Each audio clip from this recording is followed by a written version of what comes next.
You know, the one thing that bugs me about necromancy is that there's always the assumption that the dead are being forced into service. Who's to say that your skeletal minions are not animated by the spirits of dead adventurers who are up for another scrap, or are lost and are asking that you help them to the beyond in return for assistance? Have him be a cheerful and kind old man who always has the time for a drink and a friendly word with friends. Has a big butterfly tattoo across his back, very colorful. Consider the humble caterpillar. As it enters the final stage of its life, all it knows is that it is dying. And it is at peace with this. The butterfly is a beautiful creature, born from that little death. It has no memory of not being what it is, and it is at peace with that fact. He first got into necromancy because he wanted to have a jolly good chinwag with the big thinkers from history. It wasn't until he was some way into his studies that he learned the difficulties involved. Distance from the person you wanted to talk to, time, miles, neural compatibility, and sheer bloody chance always proved the problem. Met a lot of interesting people instead. Visits the local temple, church, big ominous standing stone, whatever every weekend if he is able. People find that odd and he has no idea why. Most, if not all of the saints are dead, the dead keep good company, he keeps good company, so there is no problem. You can raise bodies back to life, you can put their soul back in them. You refuse to do it to an unwilling soul.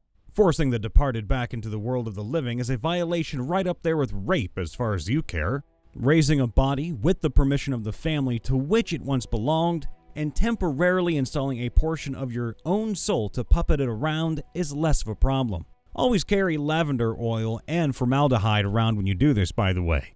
Once, when he was younger, he made some sinister, dark, and intimidating robes. He wore them once to a fancy dress party. Now, he just dresses in woolly jumpers 2 sizes too big for him and other nice warm things. He comes from a big family and tries to only use family members, either their remains or their spirits. Grandpa Whipple, would you mind taking care of that ogre for me? You never wear the sweater your grandmother made you. This isn't the time. Afterwards, perhaps? She worked very hard on it, young man. I'll wear the sweater, damn it. Just please kill that ogre. You don't have to if you don't want to. It would just be nice if you did. Can we go to the public garden after this? Not yet, Aunt Millie, not yet. It would be a nice day for it. I haven't had you embalmed yet. You'll scare people. People won't pay me mind. The roses are coming in this time of year. When I have the coin to embalm you, I will. Well, you could afford those breeches of elementary protection, I noticed. Elemental protection, Aunt Mill. You always act like I'm a bother, is what I'm saying. Maybe the cheerful old man started the tradition, and the whole lineage has kept it going. Does that mean the cheerful old man is still amongst their number? I'd imagine so. Ancestor of mine, I require your arcane understanding. I need to unlock the secrets of these shadow runes. Shadow, what's it? Shadow runes, venerate ancestor. I'm reaching the nadir of my power, and... Do you know if that old willow is still alive? I'm sorry, which willow? A tree? Down near those standing stones. Wasn't there a brook nearby? Well, yes, I think so. Brook dried up, though.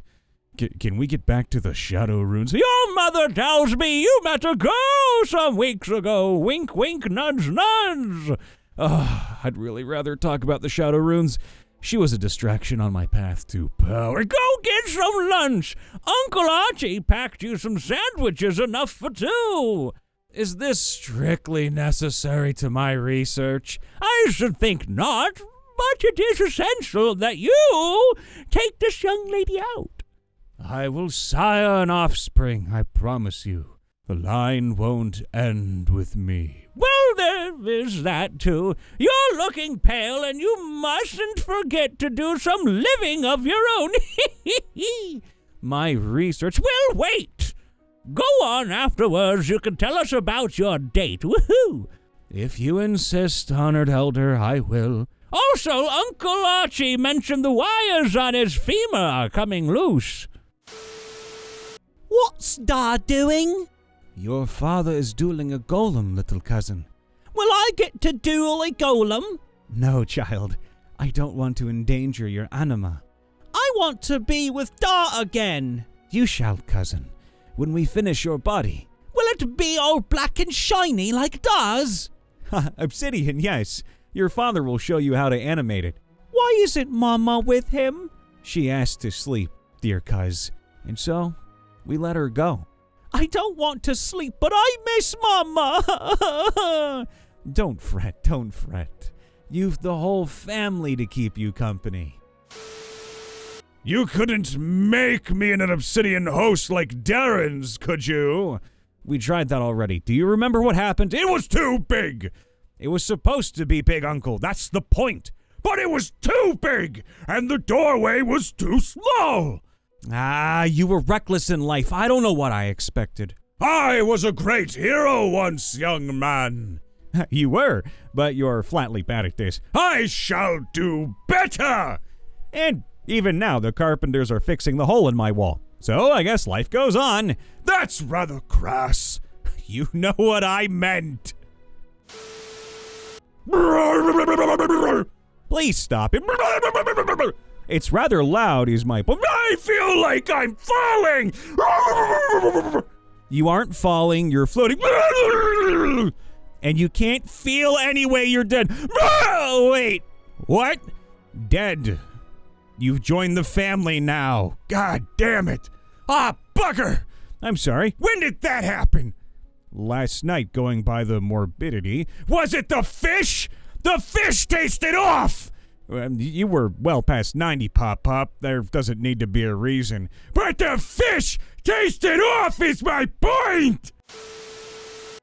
Anon, where are you? Auntie Agnes, please stop screaming. What do you want?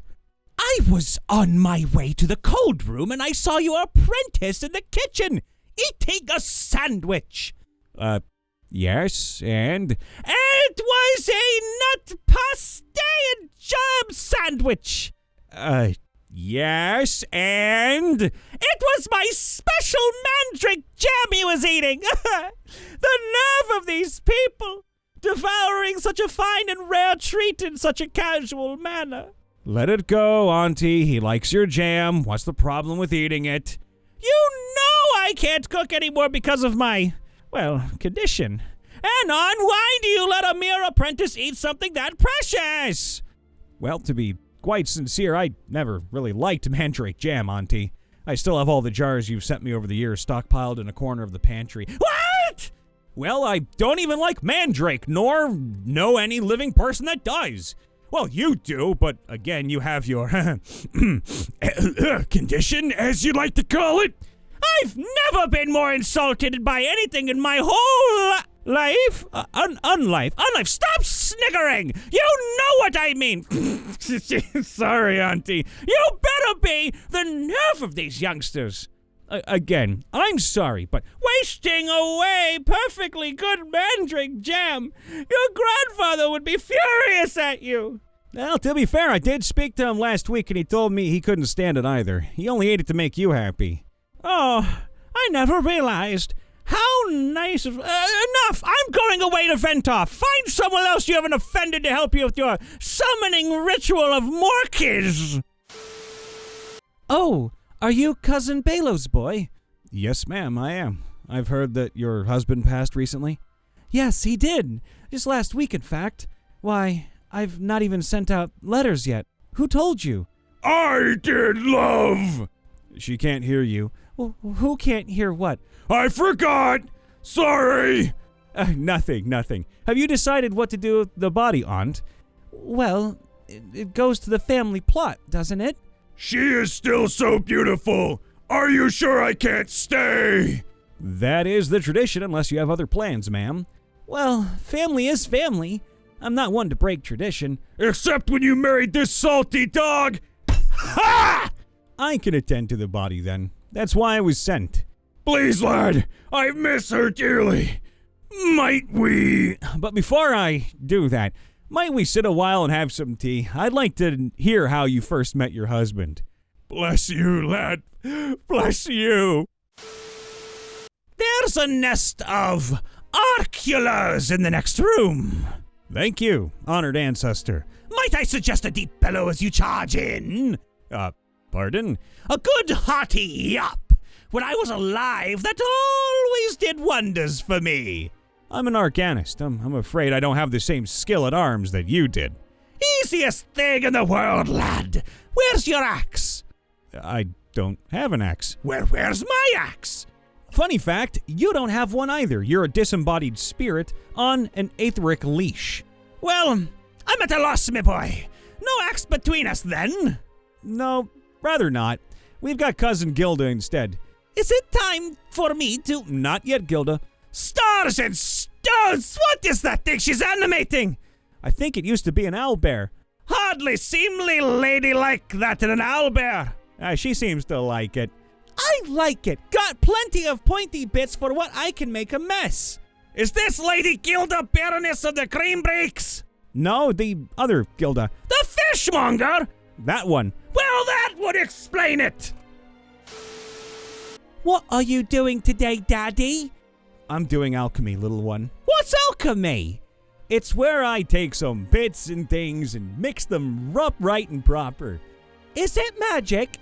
A bit, certainly not far from it. What are you doing with alchemy? There's a plague, my sweetling, in the town over. A great many people are sick. Are you helping them, Daddy? Yes, I'm helping them. I'm uniquely advantaged to do so. Can I help you? Of course you can. Do you remember that trick Grandpa showed you, moving things with your anima? I'm not very good at it. Pish tush. You're my little girl. You're good at everything. That bottle, there, just give it a shake. It'll fall right out of the cabinet and I shall catch it. I'm trying. It's hard. You were taken early in your life. You did not have much time to grow. See? There, you did it. Did I help those sick people? Of course you did. Stay with me a while. Keep your father company. Together, we'll make sure none of that town's families suffer as did ours. I'm not suffering, Daddy. I know that, but never you mind. Just stay with me a while. Okay, that one almost made me cry. I hate it here. How do you feel, Caretaker? I feel weak and drowsy. Shall you sleep then? Soon you will be the caretaker. I am ready. It is an important thing to be, my son. You husband, you shepherd, you guide. You taught me. Most you ensure find the sleeping death. There is the other, though. Ah, yes, the waking death, yes. Our family is blessed that we might experience it should we choose. You taught me the importance of that choice. Not all of our blood will choose the waking death. I know. But that is why there's must always be a caretaker to give purpose to the waking death, to give it meaning. How do you feel, Caretaker? I am not the caretaker anymore. You are. Please, do not call me that. As you wish, Father. Thank you.